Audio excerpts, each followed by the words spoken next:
hati ini kita eh, hubungkan dengan orang yang suka memberi.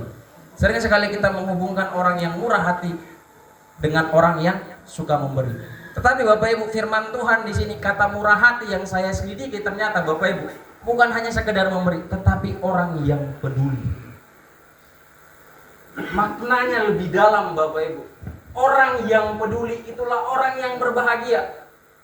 Ketika engkau melihat seseorang sakit lalu engkau doakan, itu sudah termasuk peduli Bapak Ibu. Itu yang Tuhan mau. Itu yang Tuhan ajarkan kepada murid-muridnya. Bukan sekedar murah hati, tetapi pedulilah terhadap orang yang engkau anggap dia sedang membutuhkan sesuatu. Bahkan ketika dia sakit, engkau mendoakan pun engkau sedang merasa bahagia sebenarnya. Ketika kita mendoakan orang yang sakit, lalu Bapak Ibu, suatu waktu dia mengalami kesembuhan, ada kebahagiaan tersendiri di dalam hati kita. Kenapa? Karena kita ikut mendoakannya. Suci hatinya. Firman Tuhan bilang orang yang bahagia adalah orang yang suci hatinya, karena mereka akan melihat Allah. Siapa yang pernah melihat Allah, Bapak Ibu? Waktu di kampus kami belajar tentang kerajaan Allah hadir di dunia. Ternyata kerajaan Allah itu bisa kita kontekskan situasionalnya. Ketika kita bahagia, kita sedang menghadirkan kerajaan Allah dalam situasi itu. Ketika kita berbuat kebenaran, kita sedang menghadirkan kerajaan Allah, maka kita merasa bahagia. Jadi kerajaan Allah itu bisa dihadirkan di dunia. Berbahagialah mereka yang membawa damai. Jangan sebaliknya. Gimana sebaliknya Bapak Ibu? Memberi nama ngeleson. Nah Bapak Ibu saudara kasih, karena mereka akan disebut anak-anak Allah. Inilah yang berbahagia yang Tuhan ajarkan, membawa situasi yang baik, memiliki karakter yang baik. Jadi Tuhan mengajarkan orang-orang yang bahagia secara karakter dan situasional. Orang yang lapar dan haus, orang yang miskin, kemiskinan di situ kita bergantung sepenuhnya kepada Tuhan. Kita bergantung sepenuhnya kepada Tuhan. Bukan karena kita kaya, lalu kita memberi, lalu kita mengikuti setiap kegiatan gereja, lalu kita meninggikan diri kita.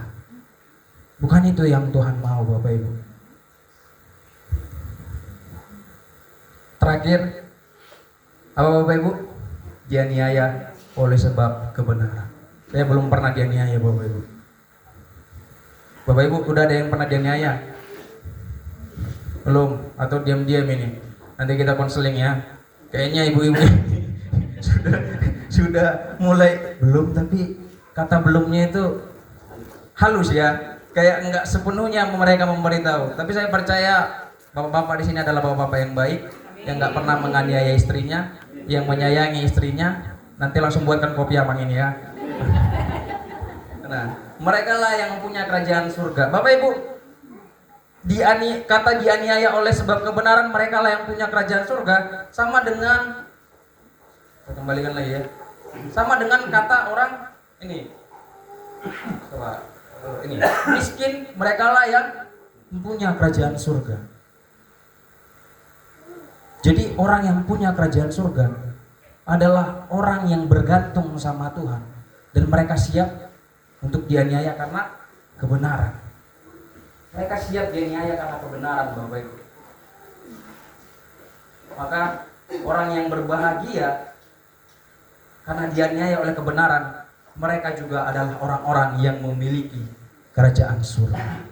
Itu yang Tuhan ajarkan kepada murid-muridnya, 8 sabda kebahagiaan.